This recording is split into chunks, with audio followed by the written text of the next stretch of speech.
दोस्तों, इस दुनिया में हर आदमी सफल होना चाहता है। ऐसा कोई भी व्यक्ति नहीं है जो बड़ा न बनना चाहता हो, जिसके कोई सपने ना हो। पर सफलता हर किसी को प्राप्त नहीं हो पाती। आज आपको इस वीडियो के लास्ट तक पता चल जाएगा कि ज्यादातर लोग अपने लाइफ में सक्सेस को क्यों अचीव नहीं कर पाते। आज मैं आपको एक छोटी सी कहानी बताता हूँ। एक दार्शनिक अपने शिष्य के साथ कहीं जा रहे थे। चलते चलते वे दोनों एक खेत के पास रुक गए। दोनों को बहुत प्यास लगी थी, तो एक खेत के बीचों बीच बने एक टूटे फूटे घर के पास पहुंचे और दरवाजा खटखटाया। खेत काफी अच्छा और उपजाऊ लग रहा था, लेकिन खेत की हालत देखकर ऐसा लगता था कि उसका मालिक खेत में जरा भी ध्यान नहीं देता। घर के अंदर से एक आदमी निकला, उसके साथ उसकी पत्नी और 3 बच्चे भी थे। सभी फटे पुराने कपड़े पहने हुए थे। दार्शनिक बोला, क्या हमें पानी मिल सकता है? बड़ी प्यास लगी है। आदमी ने पानी दिया। फिर दार्शनिक बोले, मैं देख रहा हूं कि आपका खेत इतना बड़ा, लेकिन इसमें कोई फसल नहीं बोई गई। आखिर आप लोगों का गुजारा कैसे चलता है?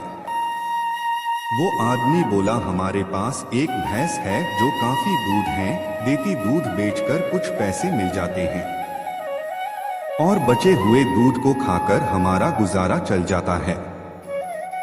शाम काफी हो गई थी, तो दोनों रात को वहीं रुक गए। आधी रात को दार्शनिक ने शिष्य को उठाया और बोला, चलो हमें अभी यहाँ से चलना है, और चलने से पहले हम उस आदमी की भैंस को चट्टान से गिराकर मार डालेंगे। शिष्य को गुरु की बात पर यकीन नहीं हो रहा था, बल्कि आश्चर्य हुआ, लेकिन वह उनकी बात को टाल भी नहीं सकता था। इसलिए दोनों भैंस को मारकर रातों रात गायब हो गए।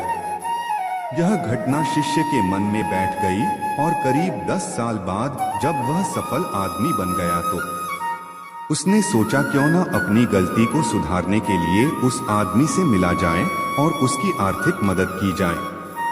अपनी कार से वह उस खेत के पास पहुंचा। शिष्य ने देखा कि वो उजाड़ खेत फलों के बगीचे में बदल चुका था। शिष्य को लगा कि शायद भैंस के मरने के बाद वो आदमी अब सब कुछ बेचकर चला गया होगा, इसीलिए वो वापस लौटने लगा। तभी उसने उस आदमी को देखा। शिष्य बोला, शायद आप मुझे पहचान नहीं पाए। सालों पहले मैं आपसे मिला था। वह आदमी बोला, हाँ, कैसे भूल सकता हूँ। उस दिन आप लोग तो बिना बताए ही चले गए, और उस दिन ना जाने कैसे हमारी भैंस चट्टान से गिरकर मर गई। उसके बाद कुछ दिन तो समझ नहीं आया कि अब क्या करें, पर जीने के लिए कुछ तो करना ही था, तो लकड़ियां काटकर बेचने लगा। उससे कुछ पैसे इकट्ठा हुए तो खेत में बुवाई कर दी। फसल अच्छी हो गई। बेचकर जो पैसे मिले उससे फलों के बगीचे लगवा दिए। यह काम अच्छा चल पड़ा, और इस समय मैं आसपास के 1000 गांव में सबसे बड़ा फलों का व्यापारी हूं। सचमुच ये सब कुछ ना होता अगर उस रात भैंस की मौत ना हुई होती। शिष्य बोले, लेकिन यह काम आप पहले भी तो कर सकते थे। आदमी बोला, हाँ कर सकता था, लेकिन तब जिंदगी बिना उतनी मेहनत किए हुए ही चल रही थी। कभी लगा ही नहीं कि मेरे अंदर इतना कुछ करने की क्षमता है, तो कोशिश ही नहीं की। लेकिन जब भैंस मर गई तो हाथ पांव मारने पड़े और इस मुकाम पर पहुंच पाए। दोस्तों, कहीं आपके जिंदगी में भी तो कोई ऐसी भैंस नहीं जो आपको अपनी जिंदगी बेहतर बनाने से रोक रही है। उस भैंस ने कहीं आपको बांधकर तो नहीं रखा।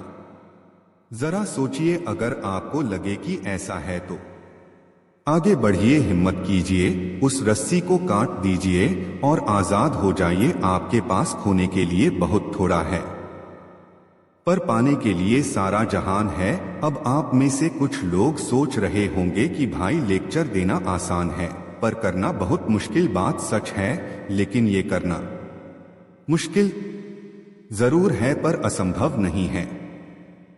अगर धीरू भाई अंबानी ने पेट्रोल पंप की नौकरी नहीं छोड़ी होती तो आज रिलायंस जैसी कंपनी नहीं होती। अगर नारायण मूर्ति ने पटनी कंप्यूटर्स की अपनी नौकरी नहीं छोड़ी होती तो आज इन्फोसिस का कोई वजूद नहीं होता। अगर उन्होंने भी अपने दिल की आवाज नहीं सुनी होती तो आज हमारा देश आर्थिक तरक्की में पीछे होता। कहने की बात यही है कि यह एक बहुत ही बड़ा कदम है। बस यूं ही नहीं लिया जा सकता। इस क्रांतिकारी कदम को वो ही उठा सकता है जिसके मन में बहुत बड़ा सपना हो, कुछ अद्भुत करने की इच्छा हो, जिसके अंदर वाकई में कुछ कर गुजरने की दीवानगी होती है। वो इधर उधर की बातें नहीं सोचते और बस लग जाते हैं अपने प्रयास में। दोस्तों, अगर आप भी अपने अपने कदम को नहीं बढ़ाते, अपने कंफर्ट जोन से बाहर नहीं निकले, तो पूरी लाइफ एक साधारण जिंदगी जीने के लिए तैयार हो जाइए। नहीं तो अपने दिल की आवाज सुनिए, अपने सपनों को साकार करने के लिए, अपने गोल को अचीव करने के लिए अपना दिन रात एक कर दीजिए। फिर दुनिया की कोई भी ताकत आपको सफलता प्राप्त करने से नहीं रोक सकती।